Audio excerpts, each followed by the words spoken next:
My name is Tom Greenwood. I'm the chief pilot at McMurray Aviation. I've been with the company for 5 years.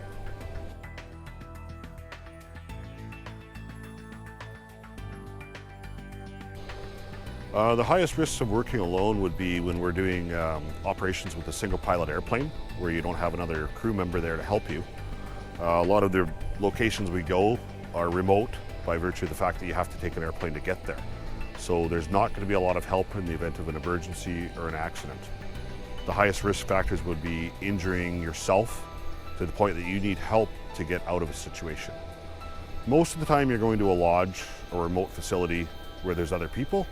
Occasionally you're dropping off fuel supplies or cash in advance of somebody coming into the area. So when an employee is going to be in a remote location with nobody else around, we institute a check-in procedure. Alberta Forestry is probably a great example where when you land at a remote fuel cache to drop off some barrels, you'll radio into the operator that you're down on such and such an airstrip.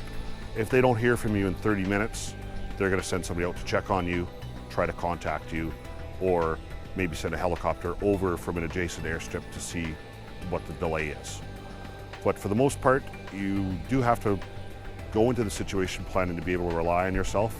From a risk mitigation point, most of our pilots have at least a standard wilderness survival level of first aid, often supplemented with stuff that they do in their off time.